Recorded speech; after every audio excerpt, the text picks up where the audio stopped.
चलो चलो चलो। अरे धीरज वो धीरज बोला 10 मिनट में तो नहीं आ जाएगा तू।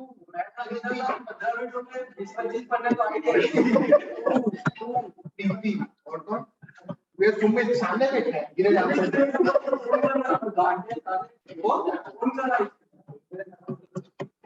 चलो यशो बस चलो फटाफट चालू कर रहे हैं, जल्दी देखो, जल्दी हो जाए, एकदम क्विक मोड में करवा रहा हूँ, जल्दी देखो।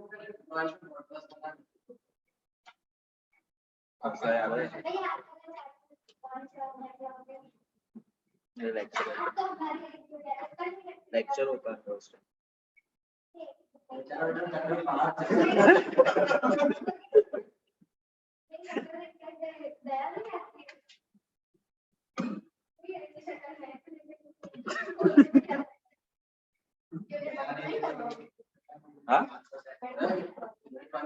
यूनिट 1 2 का तो रिवीजन का आपके पास पड़ा है ना, वो आप उस पे देख लो बोले ठीक है, वो कर रहा हूँ ना तो तुम्हारा दिमाग ब्लॉक हो जाएगा, ठीक है, क्योंकि वो यूनिट 1 वैसे ही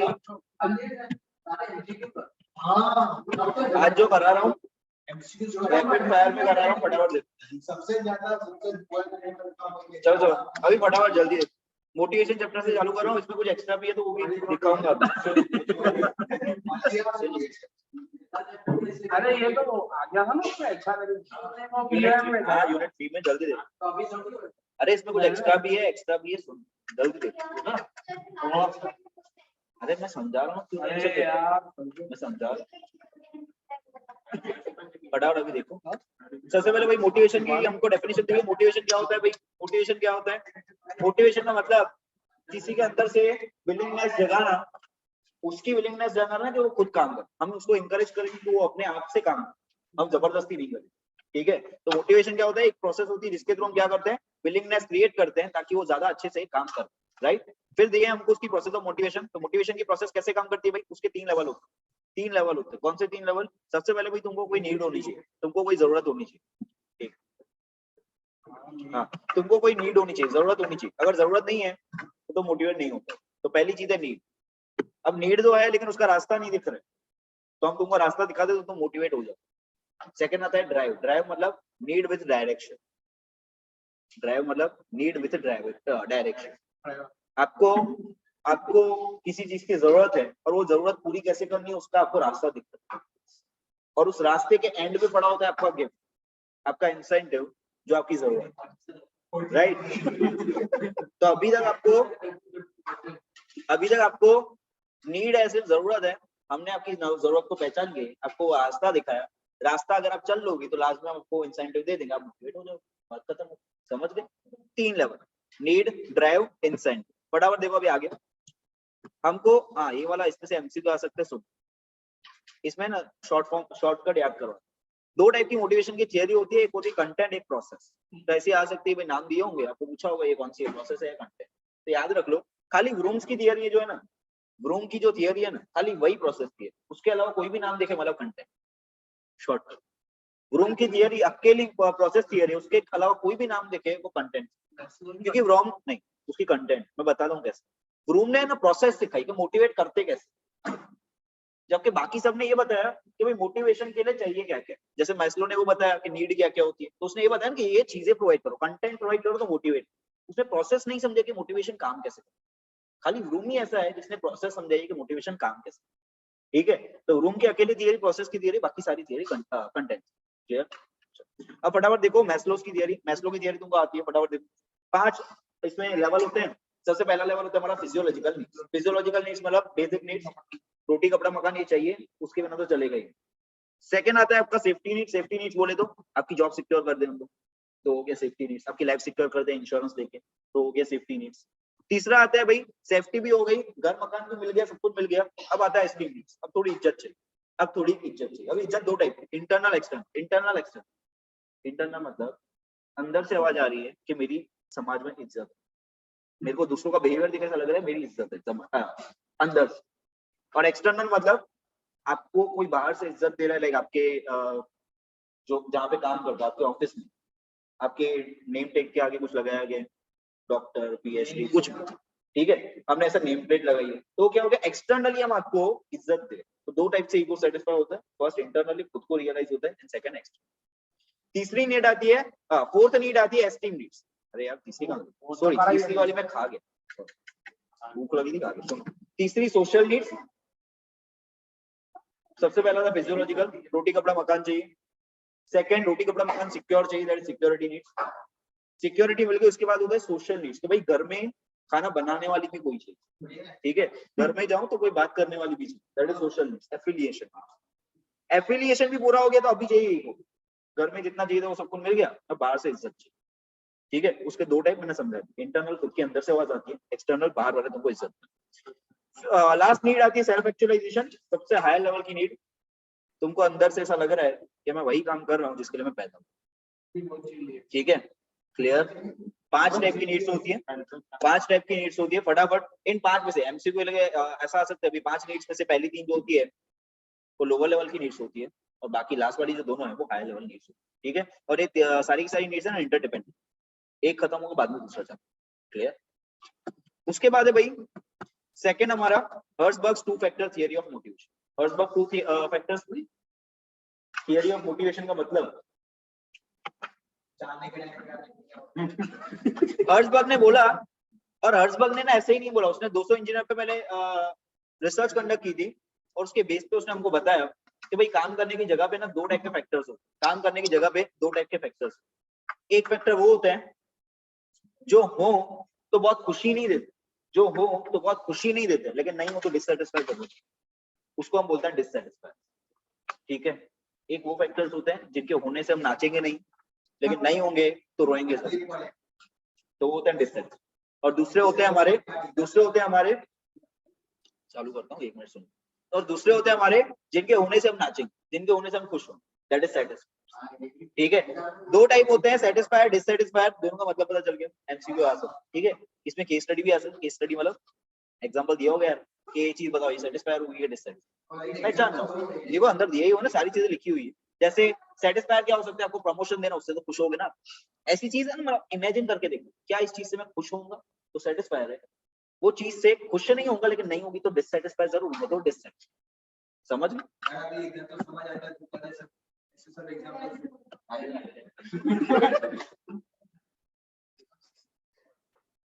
थैंक यू भैया।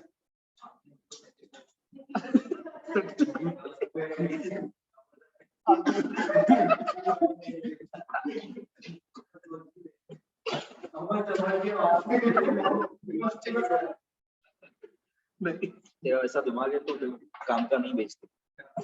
सुनो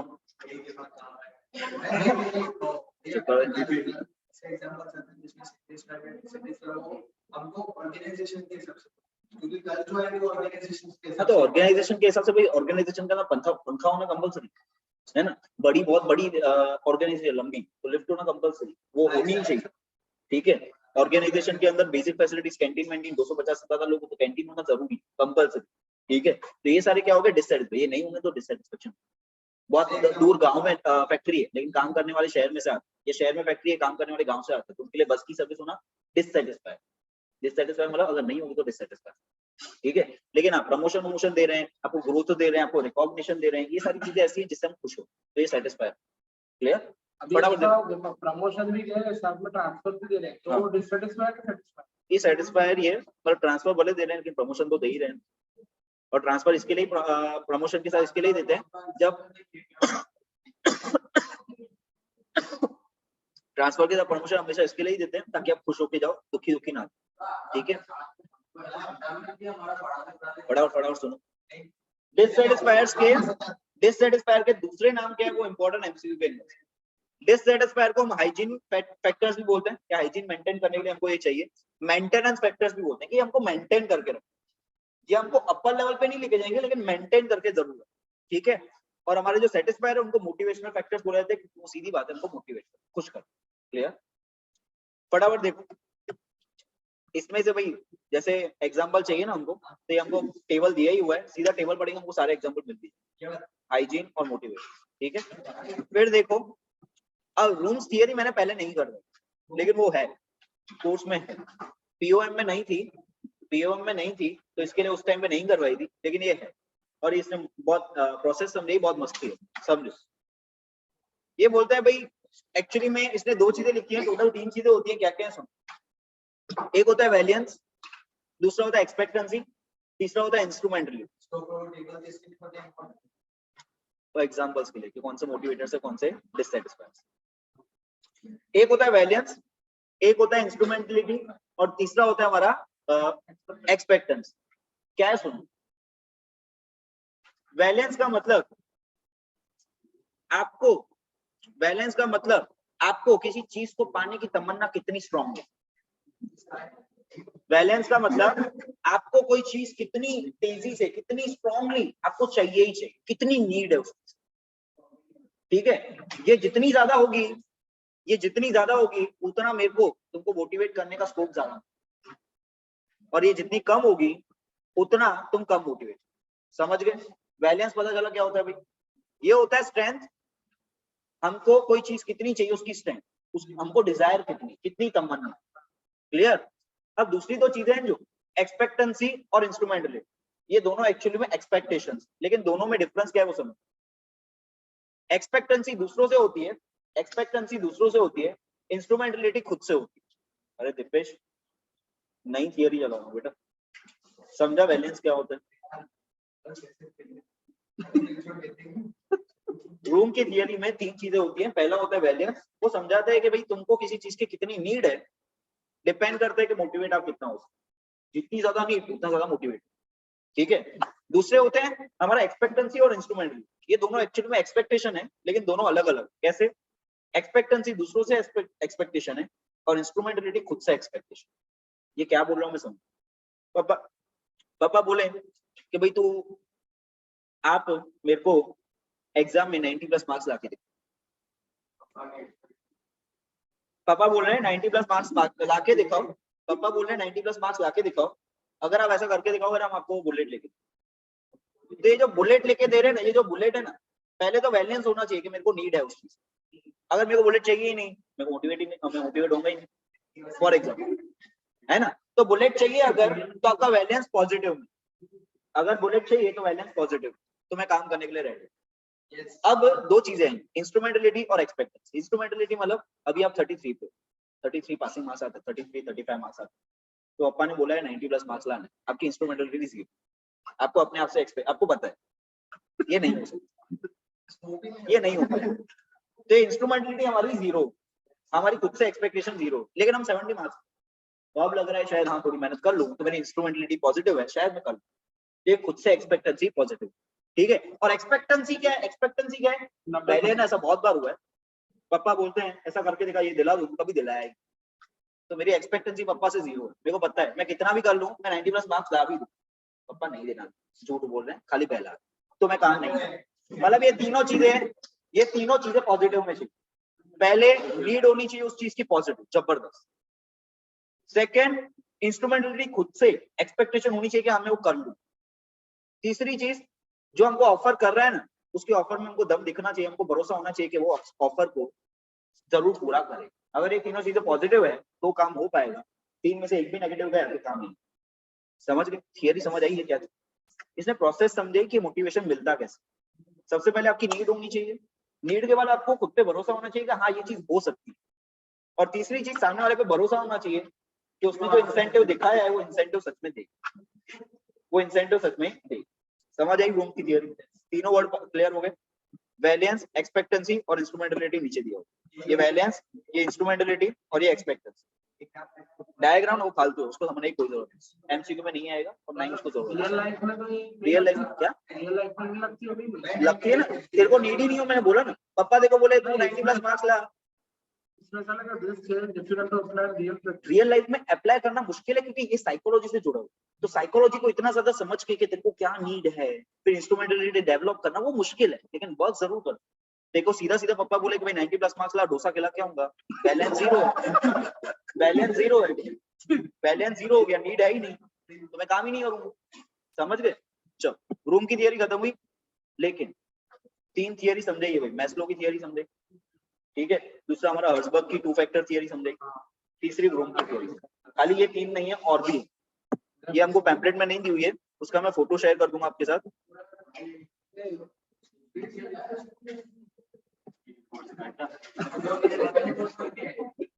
चलो ये आपका एमएस की पीपीटी है, भेजता हूँ। देखो फटाफट देखो, इसमें मैस्लो की हो गई भाई हमारी, फिर हर्ट्जबर्ग हो गई, हर्ट्जबर्ग हो गई, फिर देखो मैकलैंड की है। मैकलैंड क्या बोल रहा है सुन, इसने ना एक्चुअली में बनाई तो सही, मैस्लो को देख के ही बनाई, पर इसमें इतना मजा नहीं, ये कंटेंट वाली, इसे कंटेंट ही बताया कि क्या क्या हो सकता है। ठीक है, मैंने बोला ना ब्रूम के अकेले की प्रोसेस है, बाकी सबकी कंटेंट। ठीक है, क्या कर रही है बेटी, सीधी बैठ तू। मैकलैंड क्या बोल रहा है समझो, ये बोल रहा है कि भाई लोगों को मोटिवेट करने के लिए पहले लोगों को समझो, लोगों को मोटिवेट करने के लिए पहले लोगों को समझो। वो बोलता है 3 टाइप के लोग होते हैं। एक लोग वो होते हैं जिनको अचीवमेंट चाहिए होता है, लाइफ में कोई अचीव करना, ये वो लोग होते हैं जो भीड़ से अलग दिखते हैं, जिनको कुछ ना कुछ अचीव करके दिखाना। ठीक है, बालानी क्या कर रहा है यार, वही पैम्पलेट निकाल रहा है। क्यों निकाल रहा है, दिखा रहा हूँ देखो, अरे मैं दे रहा हूँ, बेचता हूँ ना, टेंशन क्यों कर दो, सुनो ना मेरी बात। पहला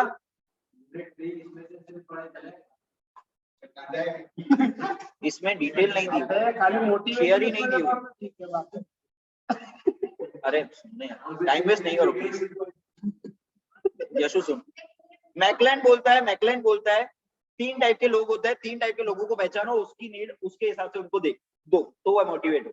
पहला बोलता है भाई एक लोग वो होते हैं जिनको अचीवमेंट, जिनको लाइफ में कुछ अचीव हो, तो ऐसे लोगों को अचीव करने के लिए स्कोप दो तो मोटिवेट हो। ठीक है, सेकंड वो बोलता है कुछ लोग ऐसे होते हैं जिनको पावर में इंटरेस्ट है, गवर्नमेंट ऑफिसेस में जो काम करते हैं उनको पावर में इंटरेस्ट।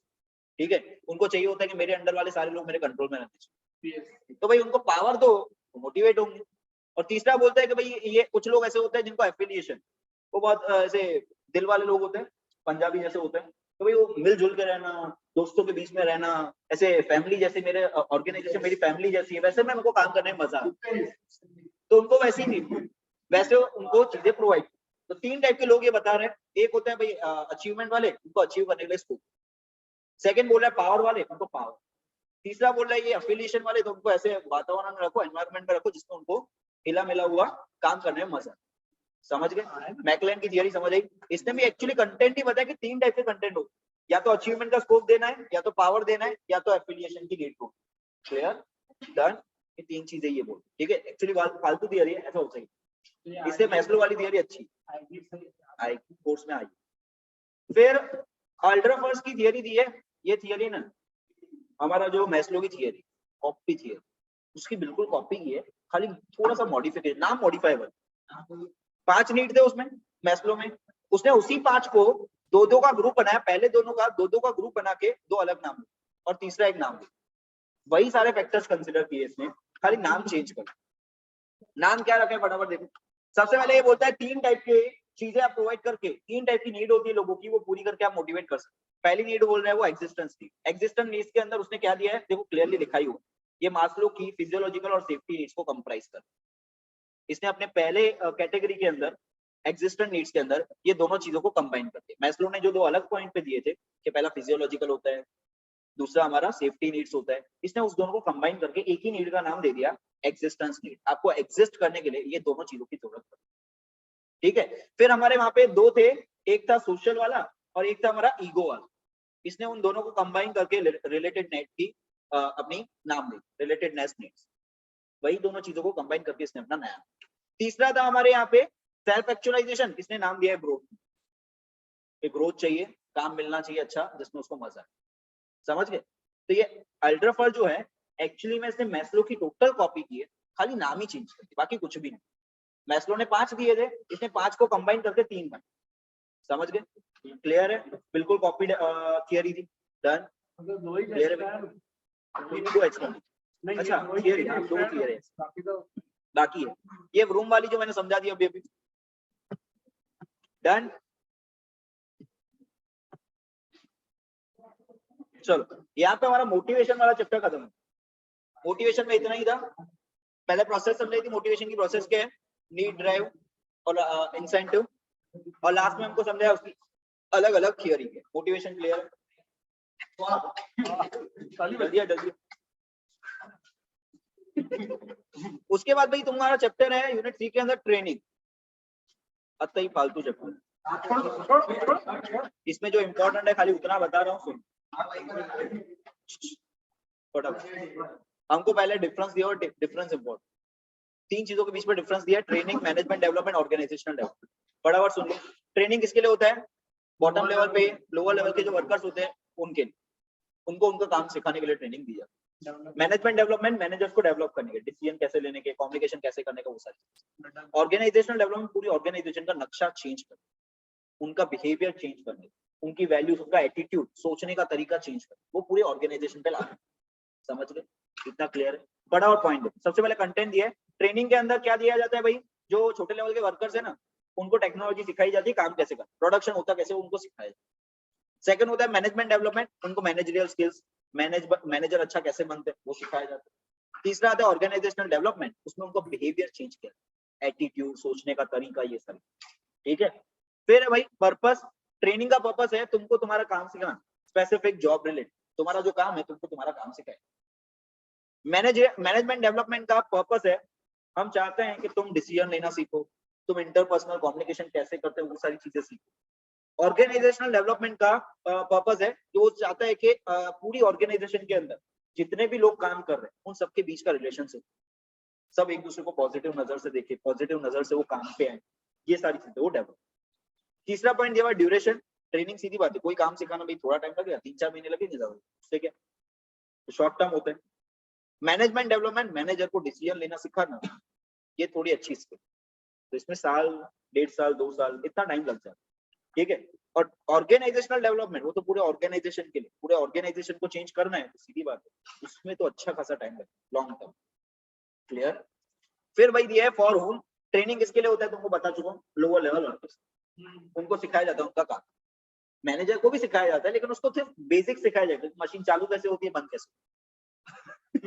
ठीक है? ताकि वो ऐसे झूठ नहीं बोले, मशीन बंद करके बैठे बोले देख खराब, देखो मतलब बटन चालू नहीं है, जाके चेक करो, इतना मेरे को बता दो। ठीक है? फिर मैनेजमेंट डेवलपमेंट, वो मैनेजर्स के लिए होती है। मैनेजमेंट डेवलपमेंट मैनेजर्स के लिए होती है, वर्कर्स के लिए कुछ भी नहीं होता, उनको सिर्फ बेसिक डिसीजन कैसे लेने हैं वो सिखाया। और ऑर्गेनाइजेशनल डेवलपमेंट वो पूरे ऑर्गेनाइजेशन के, जितने लोग काम कर रहे हैं सबके। क्लियर? डन? इसमें से इतना इंपॉर्टेंट था, बाकी आपको फालतू के खाली पॉइंट ही पॉइंट दिए हुए हैं कि ट्रेनिंग क्यों इंपॉर्टेंट है, उसकी नीड क्या है, उसके ऑब्जेक्टिव, उसमें खाली यही समझाया, ट्रेनिंग दोगे प्रोडक्शन बढ़ जाएगा, ट्रेनिंग दोगे वो काम छोड़ के नहीं जाएगा क्योंकि उसको काम आ रहा है, ट्रेनिंग दोगे तो ऑर्गेनाइजेशन को बेनिफिट होगा, रेवेन्यू बढ़ जाएगा, वेस्टेज कम हो जाएगा, ये सारी चीजें थी। ठीक है? तो इसको रिवाइज नहीं कर रहा था क्योंकि इसमें कुछ रिवाइज करवाने जैसा है ही। फिर एग्जाम आएगा तो तुम पढ़ के समझ सकते हो ऐसा वाला पॉइंट। ट्रेनिंग है यार बेसिक वाला, 12th स्टैंडर्ड वाला। अभी चलो परफॉर्मेंस अप्राइजल, इसमें बड़ी नवा चीजें हैं, इसमें नवी चीजें हैं, एक्स्ट्रा चीजें हैं, तो वो भी सिखा दूं, फटाफट देखो। परफॉर्मेंस अप्राइजल का मतलब कोई एम्प्लॉय कितना अच्छा काम कर रहा है, उसकी परफॉर्मेंस कैसी है वो चेक करना, that is performance appraisal. Performance appraisal job holder की वर्थ डिसाइड करता है, जॉब होल्डर मतलब जो जॉब पे आ रहा है उसकी वर्थ डिसाइड करता है। और इससे हम डिसाइड क्या करना चाहते हैं, हम इंसेंटिव डिसाइड करना चाहते हैं। एमसीक्यू के लिए इंपॉर्टेंट, परफॉर्मेंस अप्राइजल से हम इंसेंटिव डिसाइड करना चाहते हैं, जितना अच्छा काम करेगा उतना ज्यादा इंसेंटिव मिलेगा, सिंपल, राइट? चलो फटाफट देखो, इसके अंदर हमको जो मेथड्स दी हुई है, यहाँ पे 5 दी हुई है, इससे ज्यादा है तो दूसरी जो है मैं कवर कर रहा हूँ। सबसे पहले देखो ऐसे इवैल्यूएशन, ऐसे इवैल्यूएशन में क्या किया जाता है, जो सुपरवाइजर होगा वो डेली बेस पे अपने एम्प्लॉइज को देख ही रहा है, उसने जो नोट किया है ना, उसने जो समझा है ऐसे के फॉर्म में लिख लिख के समझा है कि हमारा एम्प्लॉय ऐसा है, ऐसे काम करता है, वगैरह वगैरह वगैरह। रोज नहीं, एक दिन बैठ के शांति है सब एम्प्लॉइज पे नोट लिखने बैठे, जितने भी दिन, ठीक है? फालतू लिखे। और ये सीधी बात है, ऐसे इवैल्यूएशन ऐसे लिखना है ना, तो ये इसमें थोड़ी प्रॉब्लम्स है कि भाई तुमको लिखना कितना आता है, तुम्हारी राइटिंग स्किल्स कितनी अच्छी है। एंड सेकंड थिंग, इसमें बायसनेस हो सकता है, ठीक है? सब्जेक्टिव, जो चमचा बन के रहता होगा उसके बारे में अच्छा लिखेगा, जो टनिया करता होगा उसके बारे में खराब लिखेगा, समझ गए? सेकंड मेथड है हमारी क्रिटिकल इंसिडेंट टेक्निक, ये अच्छी टेक्निक है। क्रिटिकल इंसिडेंट टेक्निक क्या होती है, सबसे अच्छा और सबसे बुरा दो परफॉर्मेंस हम मेजर करें, तुमने कब सबसे बढ़िया तरीके से काम करके दिखाया था, वो हम लिख देंगे, और कब तुमने बहुत घटिया परफॉर्मेंस दिखाया था, वो हम लिख। लेकिन इसकी एक प्रॉब्लम है कि जनरली लोगों को नेगेटिव पॉइंट ज्यादा दिखते, तो बुराइयां वो दिल से करते हैं, जब तारीफ करने की बारी आती है तो उनके शब्द फूट जाते हैं। तो ये इसमें एक प्रॉब्लम आती है। तीसरा, ग्राफिक रेटिंग स्केल, ये अच्छी टेक्निक है। ग्राफिक रेटिंग स्केल इज आपको आपके काम, सपोज कोई एक काम कर रहा है बंदा, उसके काम में जितनी चीजें इन्वॉल्व होती है उन सारी चीजों को लिख दो और उसको रेटिंग करो कि इस काम में, इस चीज के अंदर 5 में से कितने स्टार, पर्टिकुलर क्वालिटी के अंदर 5 में से कितने स्टार, इस तरीके से। समझ गए? चौथा है हमारा पैड कंपैरिजन मेथड। इसमें क्या करते हैं, एक पर्सन को उसके साथ वाले जितने लोग काम कर रहे हैं उन सबसे कंपैरिजन, पर सेम लेवल के होते हैं। एक पर्सन काम कर रहा है, उसके लेवल पे जितने लोग काम कर रहे हैं ना, उसके साथ इसको कंपेयर करें, इससे अच्छा है या बुरा है। अच्छा होगा तो प्लस लगा देंगे, बुरा होगा तो माइनस। ठीक है। लास्ट मेथड है 360 डिग्री, सबसे इंपॉर्टेंट, सबसे बेस्ट मेथड। सबसे पहले तो याद रखना इसको, ये एमसीक्यू है। जनरल इलेक्ट्रिक कंपनी ने 1992 में इस मेथड को स्टार्ट किया। यूएसए की company general electric electronics products बनाती है, उसने इसको 1992 में स्टार्ट किया। क्लियर? ये मेथड सबसे ज्यादा यूज होने वाली मेथड है, क्योंकि इसके अंदर एम्प्लॉय को खड़ा करके उससे जुड़े हुए सारे लोगों से उसका अप्राइजल किया जाए, उसके बारे में पूछा जाए। कौन कौन इसमें शामिल होता है? सबसे पहले सुपरवाइजर, उसका जो ऊपर वाला है, उसका जो बॉस है, उससे पूछा जाएगा ये कैसा काम करते हैं। उसके जो पीयर्स है, पीयर्स का मतलब सेम लेवल पे उसके साथ जो काम करते हैं, उसके बाद उनसे पूछेंगे तेरे साथ कैसा है। सबऑर्डिनेट्स, उसके अंडर में जो काम करते हैं उनसे भी पूछा जाएगा। देन है सेल्फ अप्राइजल, उससे खुद से भी पूछा जाएगा देखो क्या लगता है तेरा काम कैसा है। ठीक है।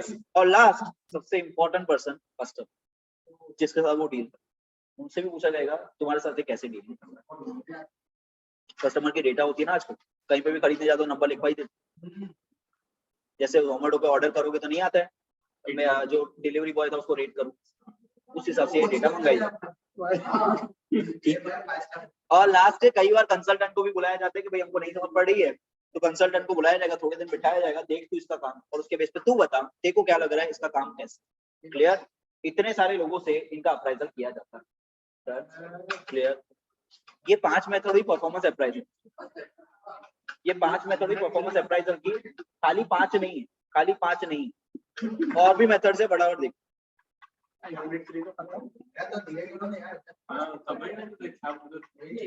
अभी इसमें और क्या है? परफॉर्मेंस अप्राइजल में कुछ एक्स्ट्रा भी है, फटाफट देख। क्या है?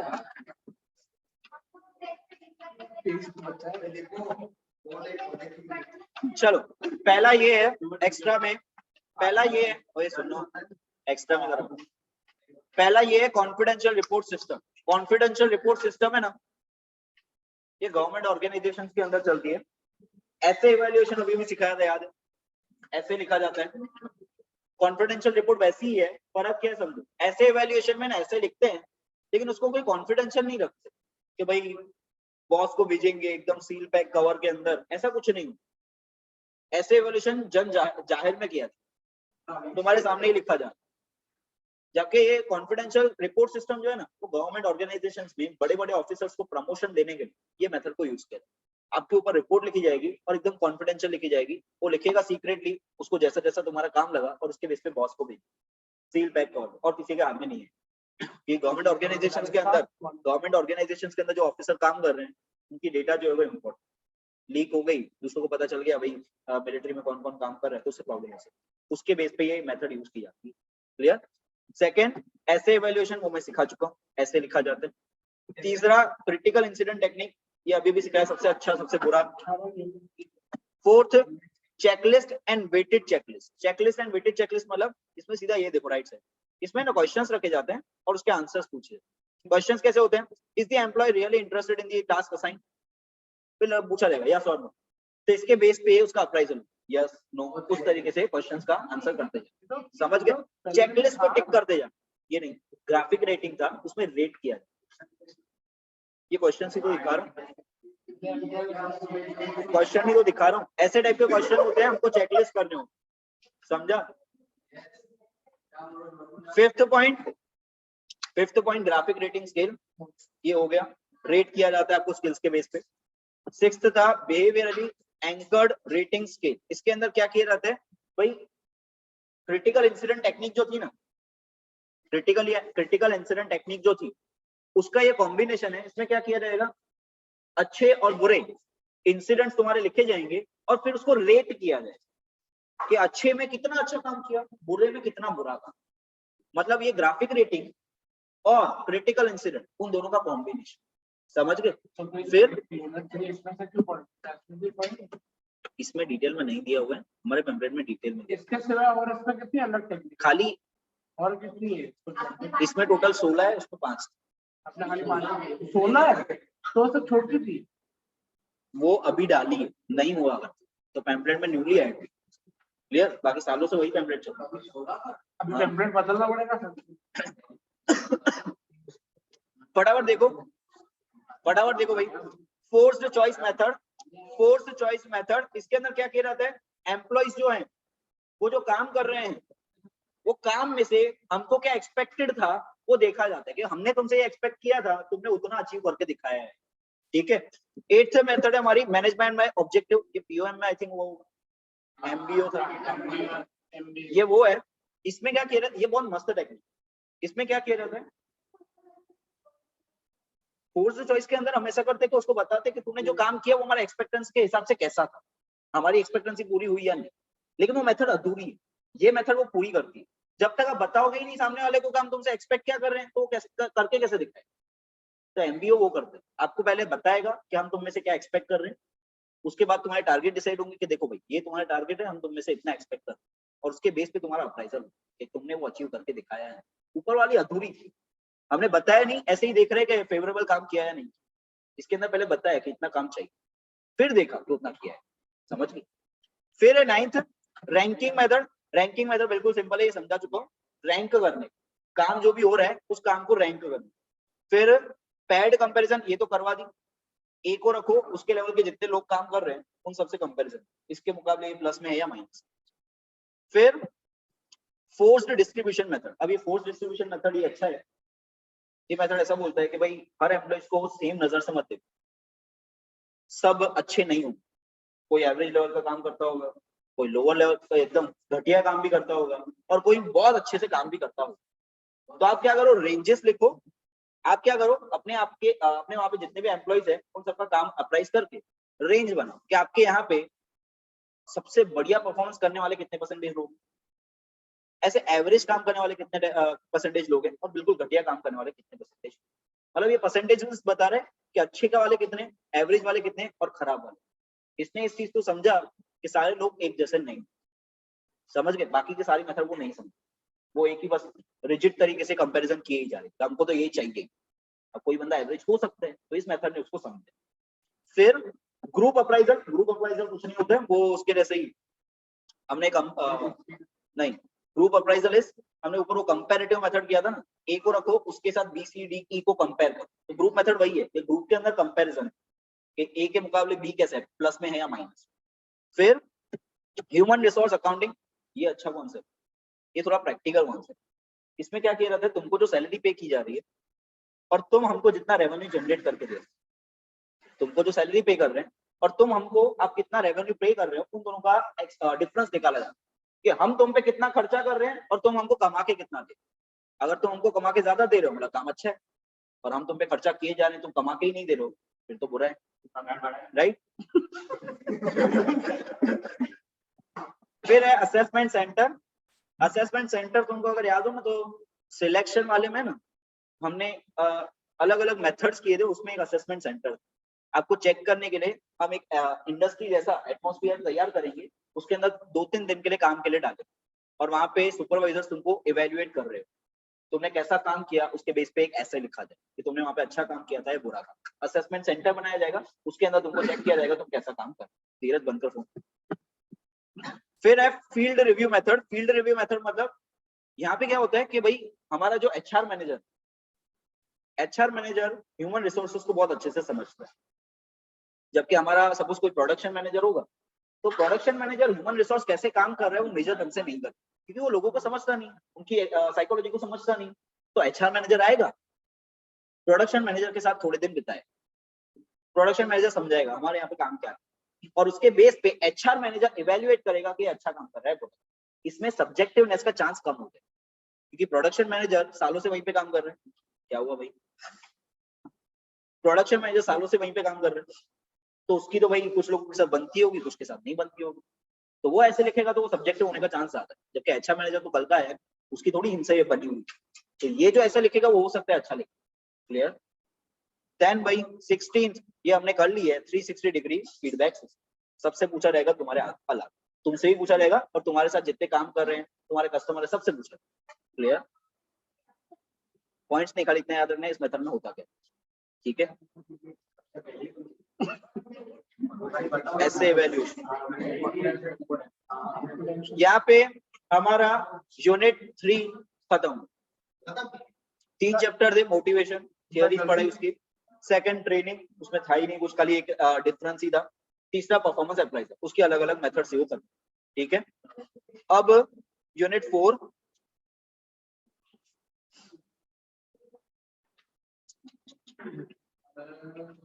ये अभी भी बात है। यूनिट 4 में इतना ही, उसमें कुछ बात नहीं, बाहर का सिर्फ 2 ही चीजों में है, मोटिवेशन और परफॉर्मेंस अप्राइज। चलो फटाफट देखो, job evaluation unit 4। Job evaluation क्या होता है भाई, इस पे से एमसीक्यू बन सकते हैं, दोनों का डिफरेंस समझ लेना। परफॉर्मेंस अप्राइजल में हम एम्प्लॉय को चेक करते हैं, जॉब इवैल्यूएशन में जॉब को चेक करते हैं कि काम कितना इंपॉर्टेंट। ठीक है, परफॉर्मेंस अप्राइजल बताता है कि काम करने वाला कितना अच्छा है, जॉब एवैल्यूएशन बताता है कि काम कितना अच्छा है। जॉब वो एवैल्यूएशन एनालाइजिंग के अंदर सारे कंटेंट्स लिखे जाते हैं, इस काम के अंदर क्या क्या हुआ, वो फर्स्ट में है, उसको डिटेल में नहीं कर रहा है, एक्चुअली में बाद में जाके सेम ही बन। ठीक है, फटाफट देखो, परफॉर्मेंस अप्राइजल हम क्यों करते हैं, ताकि हमको पता चले कितना अच्छा काम कर रहा है, ताकि इंसेंटिव डिसाइड। जॉब इवैल्यूएशन इसलिए किया जाता है ताकि पता चले भाई इस काम के लिए मिनिमम बेसिक सैलरी कितनी होनी चाहिए, जितना इंपॉर्टेंट उतनी ज्यादा सैलरी, जितना कम इंपॉर्टेंट उतनी कम सैलरी। ठीक है, ये मैंने आपको पूरा डिफरेंस करवा दिया। फटाफट देखो, जॉब इवैल्यूएशन जॉब की वर्थ डिसाइड करता है, परफॉर्मेंस अप्राइजल जॉब होल्डर की वर्थ डिसाइड।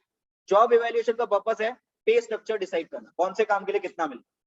परफॉर्मेंस अप्राइजल का पर्पस है इंसेंटिव डिसाइड करना, अच्छा काम करोगे तो ज्यादा, कम काम करोगे तो कम।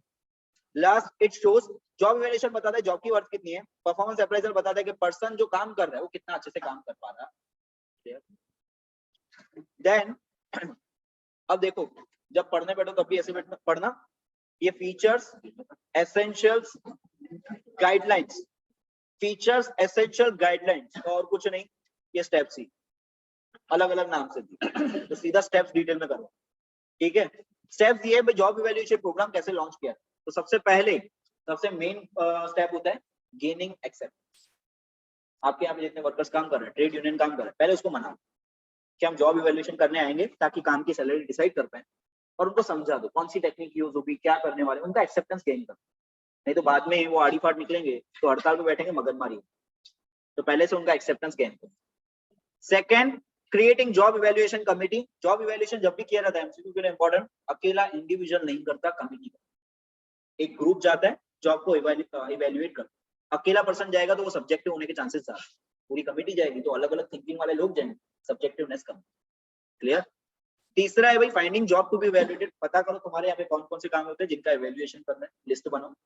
फोर्थ, प्रिपेयरिंग जॉब डिस्क्रिप्शन, उस काम के अंदर हमको क्या क्या चेक करना है उसका डिस्क्रिप्शन बनाओ, किस काम में ये भी किया जाता है, ये भी किया जाता है, ये भी किया जाता है। Fifth, selecting the method of evaluation, evaluation की अलग अलग मेथड है, पीछे सिखाऊंगा, उसमें से कौन सी मेथड आपको लगा नहीं वो चूज करो। सिक्स्थ, क्लासिफाइंग जॉब, काम को कई बार आप ऐसे क्लासिफाई कर सकते हो कि भाई जो कमिटी बनाई है, सपोज हमारा कोई काम ऐसा है जो टेक्निकल लेवल का, प्रोडक्शन लेवल, तो हमारी कमिटी में से अगर कोई प्रोडक्शन वाला है तो इवैल्यूएशन करने उसको भी, तो वो उसको ही समझ आएगा, दूसरों को समझ भी नहीं पड़ेगी, तो क्लासिफाई कर दो।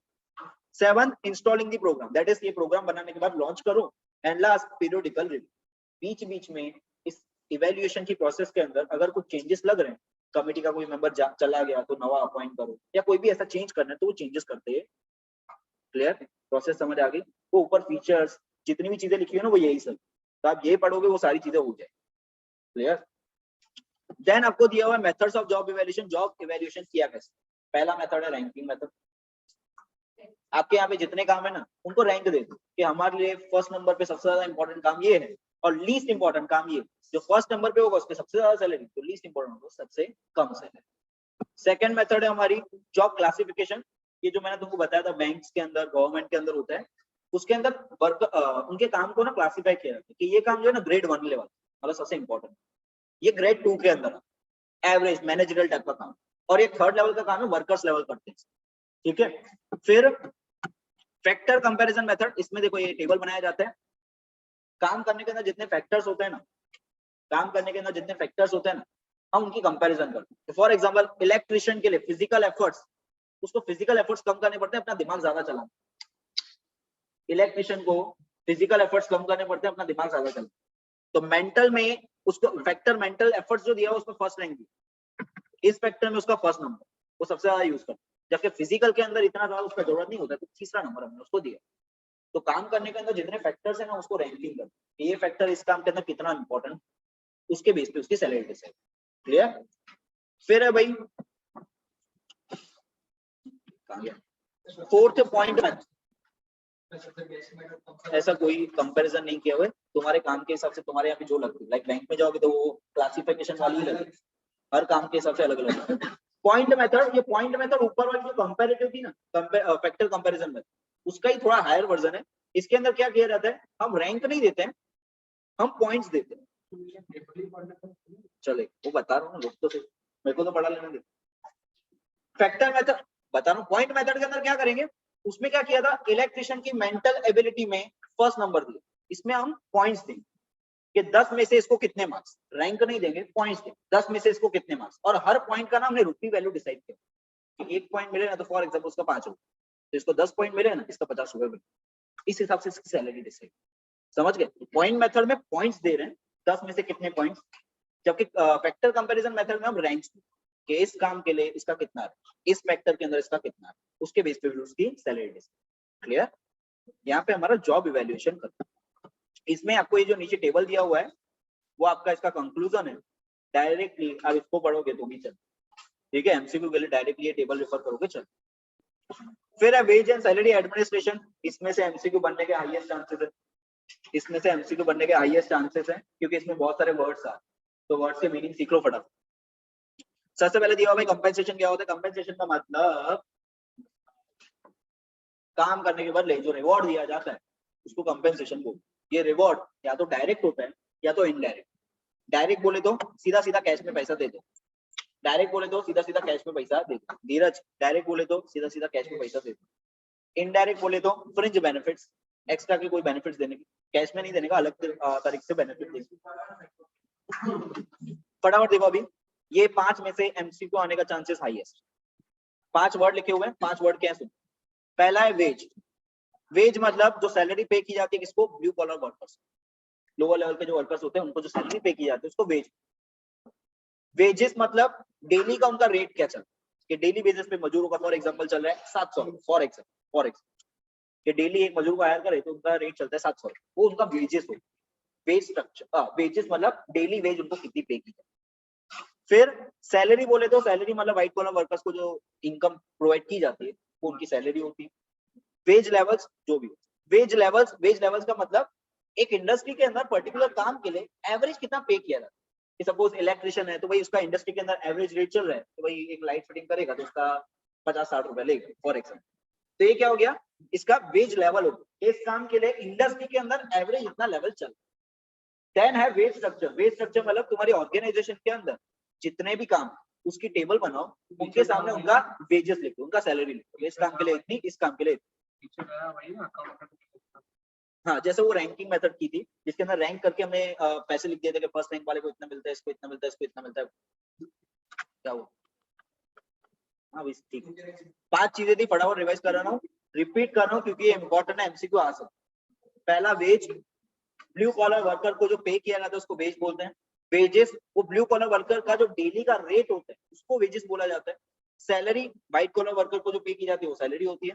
वेज लेवल इंडस्ट्री के अंदर एवरेज लेवल जो चलता है वो वेज लेवल होता है। और फिफ्थ वेज स्ट्रक्चर, एक कंपनी के अंदर जितने भी काम है उन सारे काम की जो सैलरीज होती है उसको बोलते हैं वेज स्ट्रक्चर। ठीक है, ये इंपॉर्टेंट क्या, हाँ कंपेंसेशन के अंदर, ठीक है, ये सारी अलग अलग टाइप की कंपेंसेशन। अब concept of types of wages, 2 type की वेजेस हमको दी हुई है पहले, उसके बाद 3 टाइप की अलग भी दी हुई है, पहले 2 टाइप की दी। एक स्टैट्यूटरी मिनिमम, एक बेसिक मिनिमम, इन दोनों का डिफरेंस समझ लो एमसीक्यू के लिए। स्टैट्यूटरी मिनिमम मतलब हमारे यहाँ पे वेजेस का एक्ट बना हुआ है, मिनिमम वेजेस एक्ट बना हुआ है, वो बोलता है कि भाई पर्टिकुलर काम के लिए मिनिमम इतना तो मिलना ही चाहिए, इससे कम नहीं मिल सकता, तो उसके हिसाब से सैलरी पे करनी पड़ेगी। सेकंड होता है बेसिक मिनिमम, कभी कोई कोर्ट किसी सिचुएशन में किसी काम के लिए कोई जजमेंट पास करता है कि भाई इस केस में इस कंपनी को इसको इतना देना पड़ेगा, तो उसका बेसिक मिनिमम, तो मिनिमम इतना तो कोर्ट के हिसाब से देना ही पड़ेगा, इससे ज्यादा दे रहे हो तो तुम्हारी मर्जी। समझ गए, दोनों में डिफरेंस पता चला। ऊपर वाला जो था statutory, statutory is compulsory bye act, court ने लॉ ने बोल दिया है देना ही पड़ेगा, और बेसिक मिनिमम वो कोर्ट ने कोई जजमेंट पास किया उसके हिसाब से हमको सैलरी देनी। देन ये इंपॉर्टेंट, इसका नाम भी याद रखना, ये वाली तीन जो है, ये वाली तीन टाइप जो है, फोन बंद कर दो, रखो नीचे। इसका नाम याद रखना, ये तीन टाइप जो है ना, किसने दी है? Fair wage committee. हमारे यहाँ पे कमेटी बनाई गई थी जो हमको फेयर वेज के बारे में, कि कितने वेजेस अलग अलग टाइप की हो सकती है, उसके बारे में हमने इस कमेटी बनाई थी। इसने हमको 3 रिकमेंडेशन दी। इसने बताया 3 टाइप के वेजेस हो सकते हैं। सबसे पहले मिनिमम वेज। मिनिमम वेज मतलब जो तुम्हारा सर्वाइवल चलाने के लिए, एक्सिस्टेंस टिकाने के लिए, जिंदगी चलाने के लिए बेसिक तो पे करनी पड़ेगी। इसमें से कुछ नहीं मिलेगा, खाली आपको रोटी कपड़ा मकान डेली की जो नीड है वो सेटिस्फाई हो, ज्यादा कुछ नहीं मिलेगा। सेकेंड वेज होती है हमारी फेयर वेज। याद रखो, फेयर वेज मिनिमम वेज से ज्यादा होती है, फेयर वेज मिनिमम वेज से ज्यादा होती है और लिविंग वेज से कम। फेयर वेज ये आपकी बेसिक नीड सेटिस्फाई कर देगी और थोड़े बहुत एक्स्ट्रा के तुम्हारे खर्चे निकल जाएंगे, स्कूल वूल का छोटा मोटा जो खर्चा है एक्स्ट्रा का वो निकल जाए। और लिविंग वेज वो होता है ये हाईएस्ट वेज, कि इसमें से हमारा डेली का नीड भी निकल रहा है, स्कूल की फीस भी निकल रही है, प्लस ऐशो आराम भी हो, कंफर्ट की जिंदगी भी मिल गई। समझ गए? 3 वर्ड पता चले। सबसे पहला क्या था हमारा? बेसिक मिनिमम वेज, ये सर्वाइवल के लिए चाहिए। फेयर वेज थोड़ी बहुत जरूरतें पूरी हो जाएंगी एक्स्ट्रा की, और लिविंग वेज ये सबसे ज्यादा है, इसमें तुम्हारे को कंफर्ट की लाइफ मिलेगी। फिर अब ये पॉइंट्स आएंगे, ये रैपिड फायर लेंगे फटाफट। जब भी कोई कंपनी किसी भी इंसान की सैलरी डिसाइड करता है, किसी भी चीज की सैलरी डिसाइड होती है, तो कौन कौन से चीजों को ध्यान में रखते सैलरी डिसाइड? सबसे पहला पॉइंट है ऑर्गेनाइजेशन एबिलिटी टू पे, ऑर्गेनाइजेशन की औकात की, अपनी कैपेसिटी के हिसाब से बात करनी, पे कर सकता है कि नहीं, तो उसके हिसाब से सैलरी डिसाइड हो। Second, demand and supply of labour. किसी की डिमांड बहुत ज्यादा है, सीएस तो बहुत ज्यादा पेमेंट मिलेगी, जिसकी डिमांड बहुत कम है उसको कम सैलरी मिलेगी। तीसरा, प्रिवेलिंग वेज रेट। ये भी देखा जाएगा कि मार्केट के अंदर, ये मोस्टली कोई भी ऑर्गेनाइजेशन होती है, किसी को भी हायर करती है, तो ये जनरली देखती है कि बाकी लोग, मेरे कॉम्पिटिटिव फर्म्स जो है वो कितना पे कर, उनके हिसाब से मैं भी उतना पे करूंगा। Fourth, the cost of living. Bombay में जाओगे तो सैलरी ज्यादा, बड़ौदा में रहोगे तो सैलरी कम। तो बॉम्बे के अंदर रहने का खर्चा ज्यादा है, तो उसके साथ सैलरी भी थोड़ी ज्यादा है। यहाँ पे खर्चा कम है तो सैलरी भी थोड़ी कम है। Fifth, living veg. ये भाई ऑर्गेनाइजेशन के ऊपर डिपेंड करता है कि उसके अंदर लिविंग वेज को देख, लिविंग वेज की तरफ अपना एटीट्यूड कैसा है, वो प्रोवाइड करना चाहती है कंफर्ट, या सिर्फ बेसिक मिनिमम वेज ही प्रोवाइड करती है। देन प्रोडक्टिविटी, ये वो हो जाता है हमारा टेलर वाला, अगर प्रोडक्शन के हिसाब से वेजेस पे करने हैं तो जितना प्रोडक्शन करे उतनी सैलरी दे देना। Bargaining power of trade union, तुम्हारे यहाँ पे ट्रेड यूनियन है और बहुत स्ट्रांग है, सैलरी ज्यादा देनी पड़ेगी। Eighth, job requirement. काम के अंदर रिक्वायरमेंट कैसी है? बहुत एक्सट्रीम लेवल पे जाके काम करना पड़ता है, बहुत हार्ड काम है, घर से दूर रह के काम करना पड़ता है, सैलरी ज्यादा देनी पड़ेगी। Ninth, managerial attitude. तुम्हारा मैनेजर मॉडर्न है या पुराने जमाने का रिजिड? मॉडर्न होगा तो अच्छी सैलरी देगा, रिजिड होगा तो कंजूसी कर करके कम सैलरी देगा।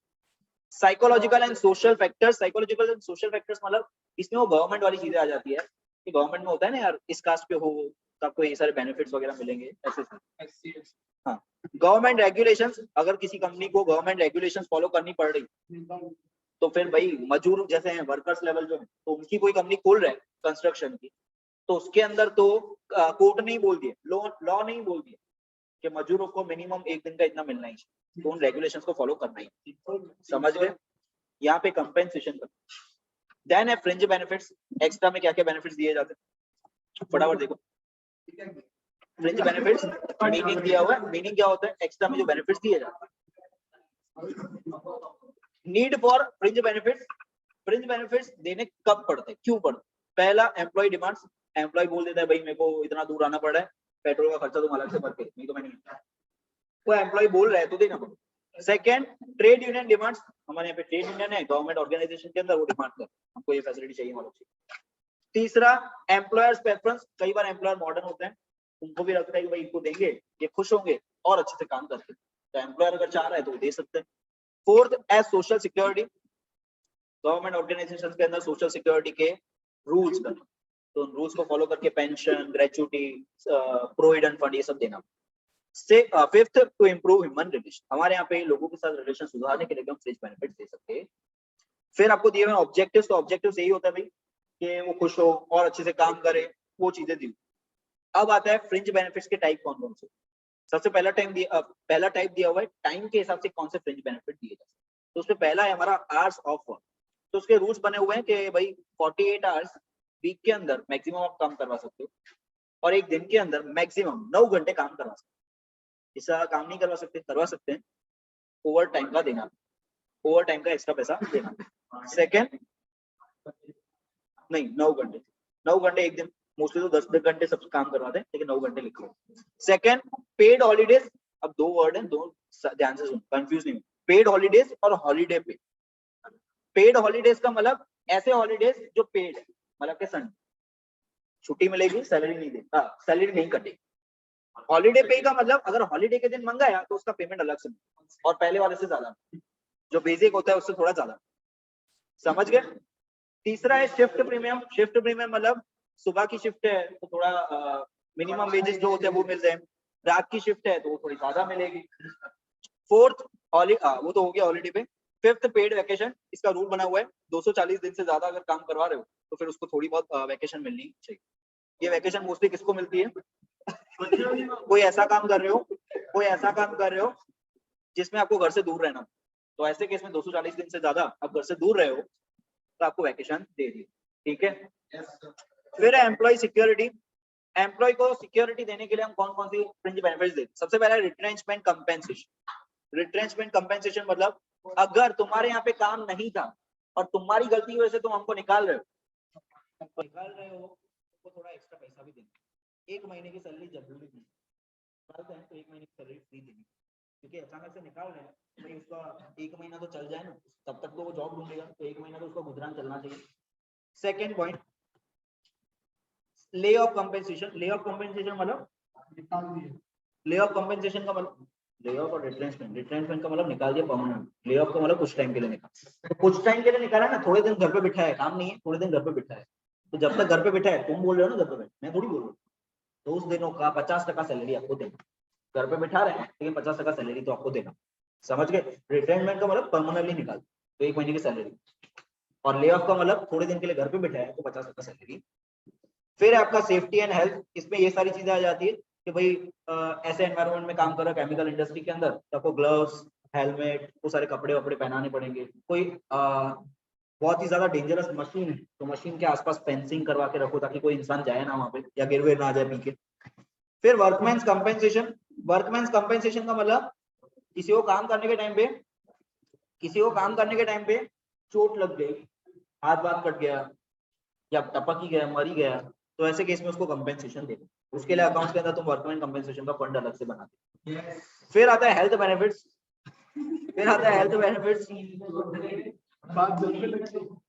बेनिफिट्स में सबसे पहला है सिकनेस बेनिफिट। सिकनेस बेनिफिट मतलब बीमार हुए तो छुट्टियां मिलेगी, उन छुट्टियों की 50% जितनी सैलरी मिलेगी, बीमार हुए हो ना सैलरी नहीं काटेगी, 50% सैलरी देगी। सेकेंड है मेडिकल बेनिफिट्स, इंश्योरेंस करवा के देंगे। तीसरा temporary disablement benefits, TBD, temporary fracture हो गए काम करने के दौरान, 1-2 महीने नहीं आ पा रहे हो, कोई बात नहीं, आओ तुमको ऐसा काम देंगे जो तुम कर पाओ, मतलब तुम्हारा ऐसा फील्ड वर्क था तो फील्ड वर्क हटा देंगे, कॉलिंग का काम दे देंगे, बैठे बैठे कॉलिंग कर, ठीक है। परमानेंट डिसेबलमेंट बेनिफिट्स, परमानेंटली आपका हाथ कट गया, पैर कट गया, डिसेबल हो गया, तो ऐसे केस में क्या किया जाएगा भाई, तुमको थोड़ा कंपेंसेशन तो दिया ही जाएगा, प्लस हो सकता है तुम्हारे घर में से किसी को जॉब नहीं या पेंशन दिया जा सकता है। मैटरनिटी बेनिफिट्स, माँ बन रही है 6 महीने 6 वीक, ठीक है भाई, 6 वीक बच्चे से पहले और 6 वीक बच्चे के बाद उतनी छुट्टियां मिलेगी, पेड सैलरी मिलेगी। क्लियर? फिर है भाई वॉलंटरी अरेंजमेंट। जापान के अंदर ऐसा है, मेल को भी मिलती, थोड़े दिन उसको भी छुट्टी मिलती है, बच्चे के साथ खेल तू भी यार। फिर वॉलंटरी बेनिफिट्स, वॉलंटरी अरेंजमेंट का मतलब इसके अलावा तुमको कोई और बेनिफिट तुम्हारे हिसाब से देना है कि भाई कैंटीन खोल के दे रहा हूँ, ट्रांसपोर्टेशन की फैसिलिटी दे रहा हूँ, हॉस्पिटल बना के दे रहा हूँ, तुम्हारी मर्जी है, तुम्हारे हिसाब से तो तुम जो देना चाहते हो दे सकते हो। फिर welfare and recreational facilities, welfare and recreational facilities. सुन, सबसे पहला कैंटीन, इसमें रूल है 250 से ज्यादा वर्कर हो तो कैंटीन कंपलसरी खोलनी पड़ेगी। सेकेंड है कंज्यूमर स्टोर, ये मिलिट्री वालों का मोस्टली होता है, और ये राहुल काम करता है ना, राहुल भैया, राहुल जो है उसके जो मामा है वो अफ्रीका में काम करते हैं, तो वहां पे ऐसा है कि अफ्रीका में काम करते हैं, तो सारे लोग यहीं पे इंडिया के ही है, पूरी कंपनी उन्होंने वहां पे खोली, सारे लोग वहां पे काम करते हैं। तो उन्होंने क्या किया, वहां पे पूरी बिल्डिंग बनी हुई है, खुद के ही लोग रहते हैं, पूरा बिल्डिंग के अंदर उनका खुद का ही, मतलब नीचे स्टोर भी खोला हुआ है, सारी चीजें भी तुमको वहां से मिलेगी वगैरह, तो ऐसी फैसिलिटीज देखिए कुछ कुछ फॉर्म। फिर क्रेडिट सोसाइटी, ये क्या होता है सुनो, ये क्या होता है सुनो, जितने वर्कर्स काम कर रहे हैं ना उनको इनकरेज किया जाएगा कि तुम लोग अपना ज्वाइंट में एक अकाउंट खोलाओ, अपनी सैलरी का थोड़ा थोड़ा पैसा उसमें जमा करो, 10-10%, 20-20, बीसी जिसको बोलते हैं, हमारे यहाँ पे बीसियां घुमाते हैं, वैसे उनको वो बोला जाता है कि तुम अकाउंट खोल के थोड़ा थोड़ा पैसा डालो, जिसको जरूरत हो महीने महीने वारा लगेगा, तुम अपना अपना पैसा निकाल, पूरा पैसा निकाल के जो यूज करना हो कर सकते, धीरे धीरे वापस देना। समझ गए? फोर्थ है हाउसिंग, हाउसिंग मतलब ये पुलिस वालों को जो दिया जाता है, या बैंक के केस में कई बार दिया जाता है, आरबीआई वालों को दिया जाता है, आर्मी वालों को दिया जाता है कि भाई दूर रहने भेज रहे हैं तो घर भी दे, वहां पे रहने भी दो, आर्मी वालों का ना, हाँ ये ना ये भी। फिर लीगल एड का मतलब कंपनी का लॉयर है, तुम्हारे घर पे कुछ कलेश चल रहा है, तुमको लॉयर की जरूरत है, कंपनी का लॉयर तुमको हेल्प कर देगा। वेलफेयर सॉरी एम्प्लॉय काउंसलिंग, ये बहुत ज्यादा जरूरी हो गया आजकल के टाइम पे, एम्प्लॉय काम कर करके स्ट्रेस में आ जाता है, मगजमारी बहुत बढ़ जाती है, काउंसलिंग करने के लिए काउंसलर बिठाया हुआ है, उससे बात कर मन हल्का हो। 7 welfare organization and welfare benefits, इसके अलावा वेलफेयर डिपार्टमेंट अलग से खोला जाता है, जो एम्प्लॉयज के लिए वेलफेयर के लिए अलग अलग चीजें सोच के उनके लिए फैसिलिटीज लेके आते हैं। फिर हॉलीडे होम, ये क्या होता है, तुमको घूमने जाना है, बताया था ना, जाओ, कंपनी की खुद की टाइप की हुई होटल्स है, या उन्होंने अपने घर खरीद के रखे हुए हैं, तुमको दिया जाएगा, तुम थोड़े दिन वहां पे रह के मजे करो।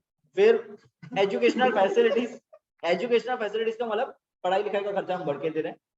ट्रांसपोर्टेशन, ये तो नॉर्मल है, बस करवा के दे रहे हैं या खर्चा दे रहे हैं। पार्टीज एंड पिकनिक्स, पार्टी वार्टी करवा रहे हैं, पिकनिक पे लेके जा रहे हैं। मिसलेनियस, इसके अलावा गिफ्ट विफ्ट दे, ऐसा कुछ छोटा सर्टिफिकेट वगैरह दे, वो सारा मिसलेनियस के अंदर आ। क्लियर? कोरोना जाए फटाफट। Old age and retirement benefits, retire हो जाओ, बुढ़े हो जाओ तो क्या बेनिफिट? पहला प्रोविडेंट फंड, प्रोविडेंट फंड मतलब तुम्हारी सैलरी में से थोड़ा थोड़ा ऐसा काटा था, जब छुट्टे हो गए तो पूरा एक साथ पैसा इंटरेस्ट के साथ दे दे। सेकेंड पेंशन, रिटायर हो जाने के बाद हर महीने थोड़ी थोड़ी सैलरी मिलेगी। तीसरा डिपॉजिट लिंक्ड इंश्योरेंस, इसमें क्या होता है भाई, कंपनी तुम्हारा इंश्योरेंस करवा देती है, काम के दौरान अगर मर जाते हो तो उस इंश्योरेंस का अमाउंट तुम्हें अभी होता है। फोर्थ कंपनीज के अंदर ग्रेचुटी, अभी रिवीजन के टाइम पे तो ये क्वेश्चंस लेके यार, ग्रेचुटी, ग्रेचुटी क्या होता है, एक साल कंप्लीट किया 15 दिन, हर साल जो भी कंप्लीट कर रहे हो उसको 15 दिन काउंट हो, जितने साल कंप्लीट किए इंटू 15 दिन कर दो, इंटू 15 दिन कर दो, जितने दिन होते हो उतने दिन की सैलरी तुमको फ्री में, काम छोड़ना। देन है हमारा internal mobility, external mobility, last 2 chapter, और उसके बाद एचआरएम के आने वाले चैलेंजेस, मतलब वो तो खाली 8 पॉइंट ही है बड़ा।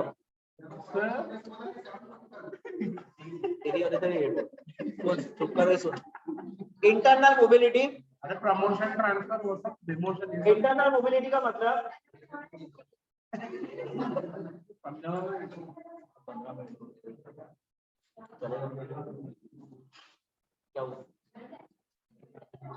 इंटरनल मोबिलिटी, इंटरनल मोबिलिटी मतलब कंपनी के अंदर ही लोगों को यहाँ वहां हेरफेर करना। इसमें क्या क्या आता है, चलो पहले ये देख लो, पर्पस क्या होता है इंटरनल मोबिलिटी क्यों करते हैं? पहला, ऑर्गेनाइजेशन की इफेक्टिवनेस बढ़, कोई एक डिपार्टमेंट में हैरान करो, दूसरी जगह पे डालो यार, ऑर्गेनाइजेशन की इफेक्टिवनेस बढ़नी चाहिए। सेकंड, इंप्रूव एम्प्लॉय इफेक्टिवनेस, और अच्छे से उसकी स्किल्स का यूटिलाइजेशन करना, बड़े लेवल का टास्क दे। Adjust to changing business operation, किसी ब्रांच में प्रोडक्शन मतलब मंदी चल रही है, वहां पे डिमांड नहीं है, प्रोडक्शन को कम करो, वहां से एम्प्लॉयज को निकाल के ऐसी ब्रांच में डालो जहाँ पे प्रोडक्शन बढ़ा। फोर्थ, एंश्योर डिसिप्लिन, बात नहीं मान रहा है डिमोट करके लाफा मारे तो उसको नीचे भेजो, थोड़ा पनिशमेंट मिले। अब सुनो, इंटरनल मोबिलिटी के अंदर पहला आता है ट्रांसफर। ट्रांसफर मतलब कोई चेंज नहीं हुआ, खाली जगह ही चेंज, कुछ चेंज नहीं हुआ, खाली जगह चेंज, एक डिपार्टमेंट में से दूसरे डिपार्टमेंट में, एक जगह एक ब्रांच से दूसरे ब्रांच में, इस तरीके से ट्रांसफर दिया। सुनने यार, फालतू बातें क्या करते, काम की बातें करते। पर्पस ऑफ ट्रांसफर, क्यों ट्रांसफर किया जाता है? ऑर्गेनाइजेशन की रिक्वायरमेंट को मीट करने के लिए, मतलब किसी डिपार्टमेंट में ज्यादा लोगों की जरूरत है तो जहाँ पे ज्यादा पड़े उससे निकालो, जहाँ पे ज्यादा जरूरत है वहां पे डालो। Second, to satisfy the employ needs, BV Baroda में खुद की बॉम्बे में काम कर रहा है, नहीं घुसा रहा है तो ट्रांसफर लेके बड़ौदा में लेके आ रहे हैं। थर्ड, यशु बंद कर उसको, to utilize employ better, Dheeraj अब कौन लेट कर रहा है, to utilize employ better, employ को और अच्छे से उसकी स्किल्स को यूटिलाइज करने के लिए नई नई ब्रांच में ट्रांसफर कर दो, एक्सपोजर मिलेगा, अच्छे से काम कर पाए, सीखेगा। Fourth, to make the employ more versatile, उसको चेंजिंग एनवायरनमेंट से वाकिफ करवाने के लिए अलग अलग काम डिपार्टमेंट के अंदर काम करने के लिए डाल, ताकि सारे काम वो सीख पाए। देन है भाई fifth, to adjust the workforce, adjust workforce मतलब जहाँ पे ज्यादा है वहां से निकालो, जहाँ पे कम है वहां पे डालो।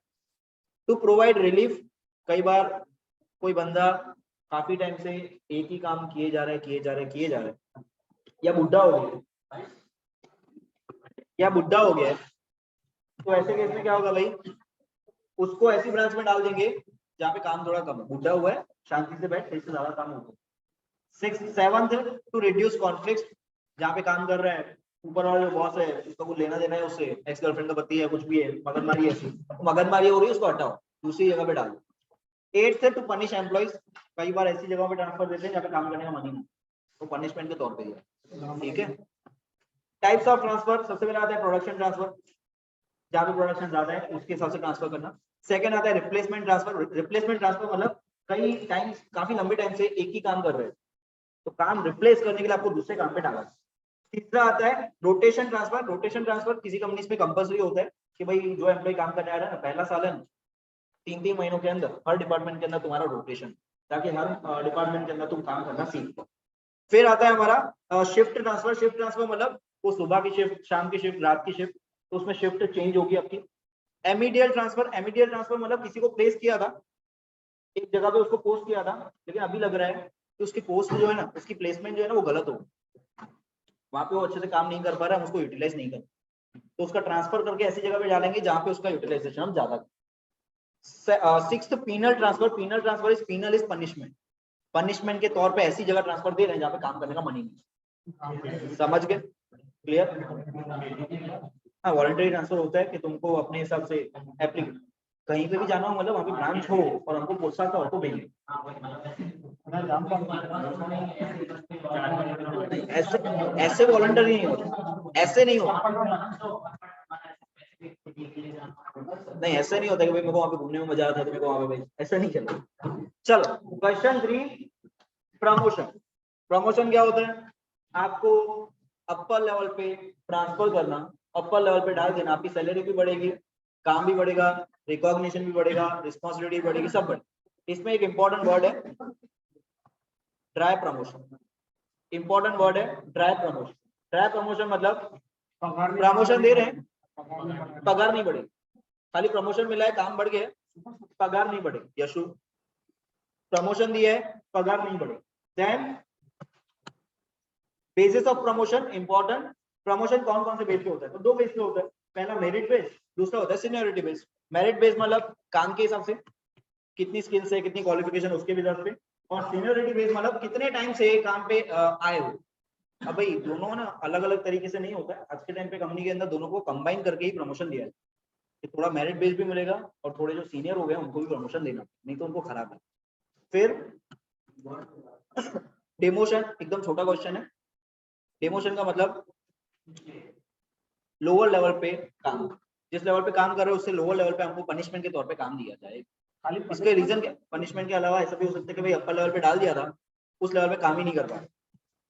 कॉजेस क्या क्या हो सकते हैं? सबसे पहला, when promoted employ is unable to meet and challenges of the new job. नई जॉब पे डाला था लेकिन काम नहीं कर पा रहा, तो भाई पुरानी पे ही जाओ वापस, नहीं कर पा रहा है तो क्या करें। सेकंड, एडवर्स बिजनेस कंडीशन, कई बार मंदी आ गई है, कुछ लोगों को निकालना है, तो तेरे को निकाल नहीं रहे तो शुक्र मान, तेरे को खाली डिमोटिंग, निकाल नहीं रहे खाली demoting. And last, disciplinary action, that is punishment दे रहे वाला नहीं कौन रख। Second last chapter employ separation. यार मैं सांस लेता हूँ बस।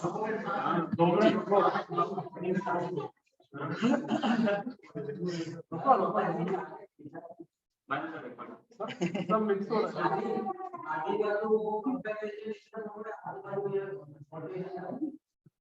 सुनो जल्दी हो गई कहाँ जाने का, किसको टाइम नहीं है? अरे भाई अरे किसको टाइम नहीं है क्या?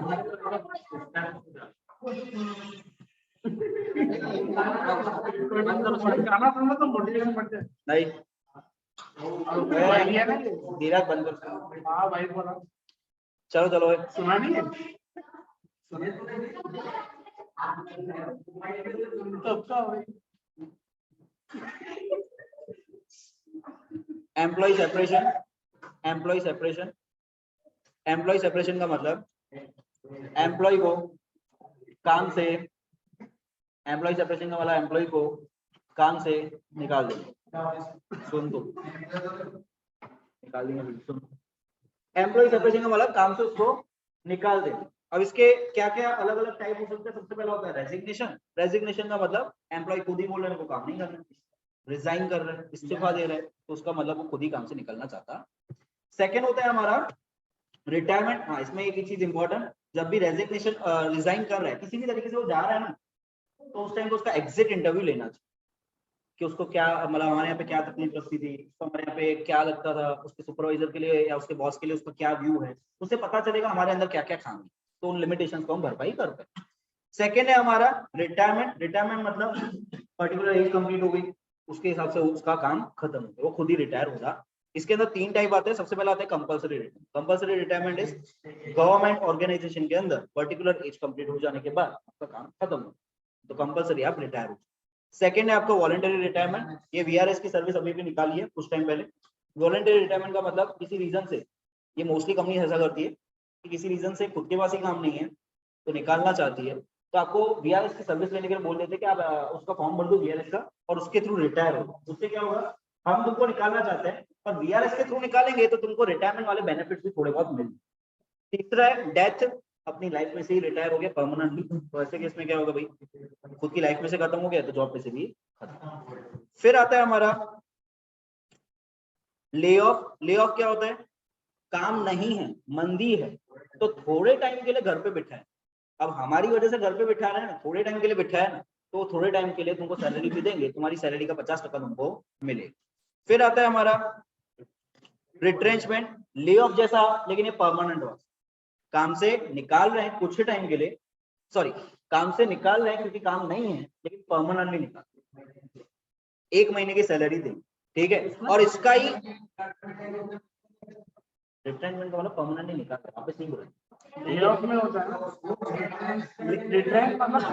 रिट्रेंच मतलब निकाल देना। मेरी बात सुनो, ले ऑफ का मतलब कुछ टाइम के लिए घर पे बिठा 50% सैलरी देंगे, वापस बुलाएंगे, परमानेंटली नहीं निकाले। देखो रिट्रेंचमेंट का तो पहली लाइन ही लिखी हुई है, रिट्रेंचमेंट मींस रिट्रेंचमेंट का मतलब क्या समझा रहे हो? वापस बुलाते हैं। मैंने अभी पहले तो समझा है, ओसीएम में पढ़ा था तो गलत पढ़ा था, अभी ऐसा है, ठीक सही सीधी बात है, लिखा ही हुआ है क्लियरली, वही बोल रहा हूँ ना, अगर वो पढ़ा था तो गलत है, ऐसा है सिंपल, क्लियरली लिखा हुआ है। देखो retirement, sorry retrenchment means permanent termination of services of an employ due to economic reason. मंदी है उसके लिए परमानेंटली निकाला जा रहा है, दैट इज रिट्रेंचमेंट। क्लियर है। रिट्रेसमेंट का ही एक नेक्स्ट स्टेप होता है आउटप्लेसमेंट। क्या हमारी वजह से तुमको निकाल रहे हैं ना, तो तुमको किसी और जगह पे जॉब ढूंढ के भी आउटप्लेस भी कर।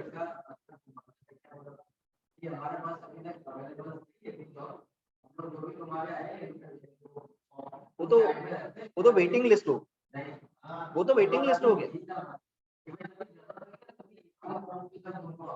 ठीक है, तो भाई वैसा पढ़ा है तो मैं बोल रहा हूँ कि वो गलत है एक्चुअली में, ये क्लियरली लिखा हो। ठीक है, वो एक्चुअली वेटिंग लिस्ट होता है, उसका रिटेनमेंट से कोई लेना देना।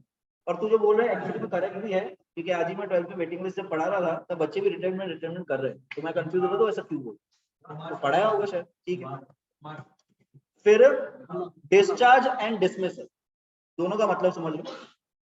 दोनों का मतलब यही होता है कि निकाला है, लेकिन डिफरेंस क्या है? डिसमिसल का मतलब, डिसमिसल एक नेगेटिव वर्ड, निकाल है, dismiss, you are dismiss, punishment के तौर पे निकाला जा रहा है, नहीं मान रहे थे निकाल दिया। डिस्चार्ज का मतलब निकाला ही जा रहा है, पर इसके बहुत सारे रीजन हो सकते हैं कि भाई काम पे रखा था लेकिन काम समझ नहीं पड़ रहा। ऐसा नहीं है कि देखो नहीं आ रहा है, ऐसा नहीं है कि हमको तू बार बार हमारी बात नहीं, तू बात मान रहा है लेकिन तेरा काम समझ ही नहीं रहा, देखो काम करना हमको लग ही नहीं रहा, देखो काम खा रहा है, तो ऐसे रीजन से हम उसको निकाल सकते हैं। तो डिसमिसल पनिशमेंट के तौर पे होता है, डिस्चार्ज जरूरी नहीं है कि वो पनिशमेंट के तौर पे, वो किसी भी रीजन से हो। ठीक है, फिर आता है एम्प्लॉय एट्रिएशन। एट्रिएशन मतलब जॉब से निकला, जब काम से कितने लोग जॉब छोड़ के जा रहे हैं उसका रेट काउंट करना, दैट इज एट्रिएशन। इसका फॉर्मूला क्या बनता है? Number of employees who left in the year, जो जॉब छोड़ के गए, डिवाइडेड बाय एवरेज एम्प्लॉइज हमारी कंपनी के अंदर जितने थे इनटू 100। एवरेज एम्प्लॉइज में से कितने लोग छोड़ के गए उसके परसेंटेज को हम बोलते हैं एट्रिएशन। फिर टाइप्स ऑफ एट्रिएशन, इसमें करेक्शन भी है, करवाई थी जिसने नहीं किया करो।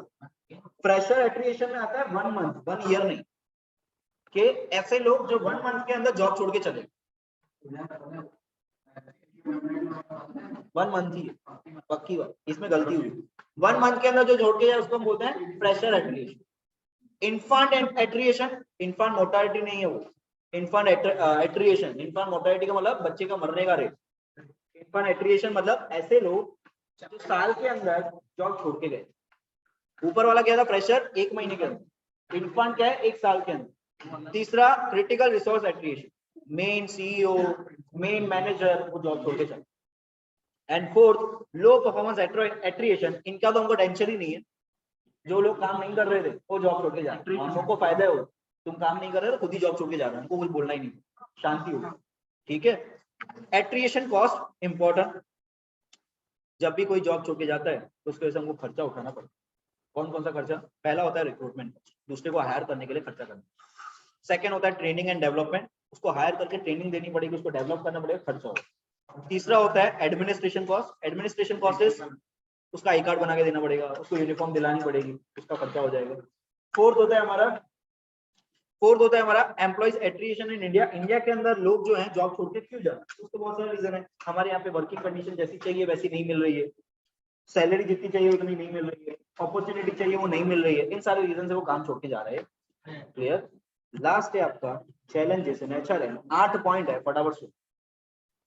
सबसे पहला मैनेजिंग ग्लोबलाइजेशन, दुनिया बड़ी हो गई है, दुनिया बड़ी हो गई मतलब काम आपका बिजनेस बड़ा हो गया है, दुनिया के हिसाब से स्कोप बड़ा हो गया, आपका काम जो है वर्ल्ड वाइड हो, एक जगह पे आप लिमिटेड नहीं रहते हो, पूरे वर्ल्ड के अंदर आप धंधा करें। तो ऐसे टाइम पे आपको लोगों को ट्रेन भी ऐसे करना है कि वो दुनिया में कहीं पे भी जाकर काम कर, तो ग्लोबल वर्ल्ड के हिसाब से आपको काम सिखाना। Second, developing leadership skills. आज के टाइम पे कोई भी नहीं चाहता हमारे यहाँ पे वर्कर आए, हर कोई यही चाहता है कि हमारे यहाँ पे लीडर्स जो आगे हमारी कंपनी को दिशा दिखा। ऐसे लोग नहीं चाहिए जिनको हम ही बार बार दिशा दिखाते रहे कि ये कर ये कर ये कर ये कर, हमारा माथा शुरू हो जाएगा, हम नवा कब सोचें। हमको वो लोग चाहिए जिनके पास खुद का दिमाग है, खुद ही सोच पा रहे हैं कि क्या कर, ताकि वो अपना काम करें, हम अपना सोचने का। Third, retaining talent specially millennials, जवान नौजवान जो लोग हैं जिनके पास स्किल्स बहुत ज्यादा है, उनको रिटेन करना बहुत मुश्किल हो गया क्योंकि वो जॉब छोड़ देते हैं, उनको अपॉर्चुनिटीज बहुत सारी मिलती। फोर्थ, मैनेजिंग ऑर्गेनाइजेशनल चेंज, इसके अंदर 6 सिग्मा का रूल था, 6 सिग्मा का रूल था, तुमको सिखाया था मैंने। हमारे यहाँ पे कंटिन्यूसली ऑर्गेनाइजेशन चेंज हो रही है, ऐसे चेंज के टाइम पे हमारी प्रोडक्ट्स को हमको चेंज करना पड़ेगा, लेकिन जब भी प्रोडक्ट चेंज करते हो तो नई प्रोडक्ट जब बना रहे हो उसमें डिफेक्ट आने के चांसेस, उसमें प्रॉब्लम्स आने के चांसेस बहुत बढ़ जाते हैं। तो आप 6 सिग्मा रूल को अप्लाई करो। 6 सिग्मा रूल से क्या होगा यशु? 6 सिग्मा रूल से क्या होगा? आपकी प्रोडक्ट 99.99996% सक्सेसफुल है। Then developing work ethics, values होती जा रही है। तुम देख ही रहे हो हमारी जनरेशन में वो वैल्यूज नहीं पहली से। क्या सही क्या गलत उसकी पहचान बदल गई, क्या सही क्या गलत उसकी पहचान बदल गई। तो हमको पुरानी वाली एथिक्स को वैल्यूज को वापस लाना पड़ेगा। अभी पैसा बहुत इंपॉर्टेंट हो गया है तो उसके लिए कोई भी कुछ भी करने के लिए रेडी, तो उन चीजों को चेंज करना पड़ेगा। 6th developing and nurturing accountability, employees को सिखाना पड़ेगा रिस्पॉन्सिबिलिटी कैसे लेते हैं। मतलब एम्प्लॉइज क्या करते हैं आजकल, कुछ एम्प्लॉय ऐसे हो गए, भाई इतना मेरा काम था, इतने की मेरे को सैलरी मिलती है, मैंने इतना कर लिया, काम खत्म हो गया। तो रिस्पॉन्सिबिलिटी सिखाओ कि तुमने जो काम किया उसके लिए तुम रिस्पॉन्सिबल हो, कभी आप एक्स्ट्रा करना पड़ सकता है या कुछ भी करना पड़ सकता है, तभी आपको प्रमोशन मिलेगा, ऐसे ही कोई प्रमोशन नहीं। 7 managing workforce stress and employment relation, ये बहुत इंपॉर्टेंट, स्ट्रेस बढ़ता जा रहा है, उसको मैनेज करना सिखाना पड़ेगा। 8th point managing workforce diversity. अब हमारे ऑर्गेनाइजेशन के अंदर जो काम करने लोग आते हैं वो खाली एक से नहीं होते, तो पता नहीं कहाँ से लोग काम करने आते हैं। तो हर एक का बोलने का तरीका, काम करने का तरीका, रहने करने का तरीका सब अलग अलग, उनको मैनेज करना हमको सीखना। लास्ट पॉइंट कैंसिल करवा दिया है क्योंकि वो 2020 का पॉइंट, अभी 2022 चल।